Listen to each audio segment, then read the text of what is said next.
Mesdames, Messieurs, bonjour et bienvenue ici en direct de cette quatrième et dernière étape du Tour de Tchéquie, un Tour de Tchéquie qui s'est plutôt bien déroulé jusqu'à présent. Avec moi pour vous commenter ceci, Frédéric Amorizon. Bonjour Frédéric. Bonjour à tous et à toutes. Très heureux de vous accompagner pour cette dernière étape. On verra si elle sera décisive pour le classement général. La belle petite surprise, en tout cas, dans ce groupe de tête, c'est Geoffrey Bouchard, qui est le seul coureur relativement bien placé au niveau du classement général à 1 minute 31. Oui, dans l'échappée, 3 autres coureurs. Matt Wenzel, le coureur luxembourgeois, 23 ans seulement. Il s'est illustré cette année en allant chercher un podium sur les championnats nationaux du Luxembourg, derrière Kloekers et Kokkelman. Et parmi l'échappée, Jakub Ortuba, qu'on a pu voir à plusieurs reprises durant le Tour de France, le coureur de la Cara Rural.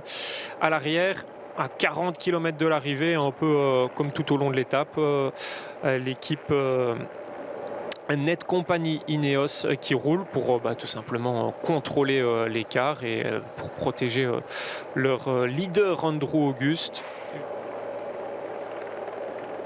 Les équipes, les formations gèrent cette étape. 12 km maintenant. Et donc les 6 derniers kilomètres finalement de cette ascension.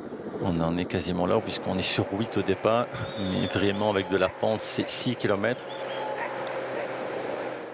Regardez là-bas dans le fond de l'image, vous allez apercevoir le peloton qui arrive encore au grand complet. Donc c'est une attaque un petit peu surprenante de vouloir comme ça prolonger un peu plus longtemps. On a dit un prix peut-être distinctif.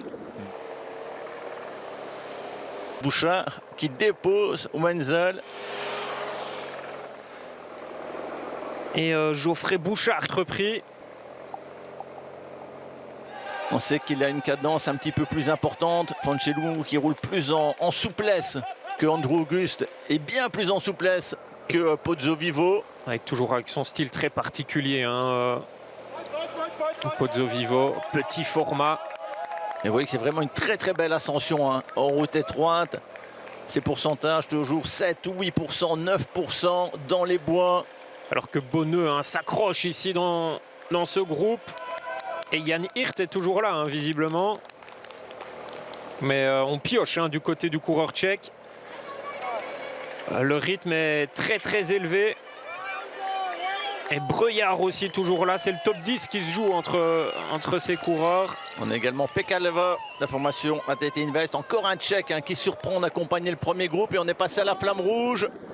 Et là, ça fait une nouvelle fois les affaires d'Andrew Auguste. Personne ne l'a attaqué. Il a démontré qu'il était le grimpeur puncher le plus rapide sur l'étape 2 et 3. Il va falloir faire un gros numéro quand on voit encore qu'il a 2 coéquipiers devant lui pour devancer le maillot jaune. Et ça monte très très fort ici. Et la route est quand même pas très large non plus, donc c'est pas évident de passer. Et je pense que la hiérarchie est là. Un peu moins d'un kilomètre, Frédéric.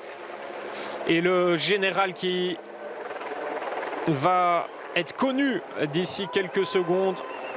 Fontchelou qui vient de mettre les mains au bas du guidon. Breuillard qui tente quelque chose. L'extérieur. Attention de ne pas sortir trop tôt de la ligne d'arrivée. Je vous ai dit, il y aura une dernière courbe sur la gauche à un peu plus de 100 mètres. Et encore de la pente. Du côté de Jake Haig, on se relève. Ils ne sont plus que 2 du côté de chez Net Company Ineos. Très très gros relais du coureur australien. Et attention à Jedzek, le Tchèque dont on vous a parlé tout à l'heure, de Sarsan 44, qui a pris la 4e place hier dans la roue de Fontchelou, maillot vert. Svedbat Bartsen qui donne un très très gros relais. Là, il met même peut-être son classement général de côté pour son leader. Lui qui était 8e ce matin à 52 secondes d'Andrew Auguste. 300 mètres, Frédéric. Ça va être difficile pour Pozzovivo aujourd'hui de monter sur le podium. Il y a des coureurs effectivement, et attaque Fontchelou qui va sur la gauche. Il a déchaussé. Et c'est pour Andrew Auguste ici. Le sprint entre Andrew Auguste, Fontchelou qui relance. Ça va jouer entre 3 coureurs. Fontchelou, Auguste et Breuillard. Fanchelou semble un peu plus véloce ici dans ce final. Dernière courbe sur la gauche et maintenant c'est tout droit avec encore quelques pourcents. Fanchelou pour la victoire certainement. Auguste qui finit très vite. Et victoire de Fanchelou sur cette 4e étape du Tour de Tchéquie.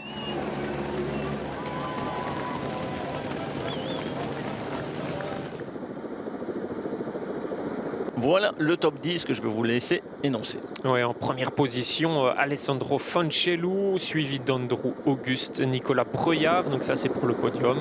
Côté belge, Camille Bonneux, 10e.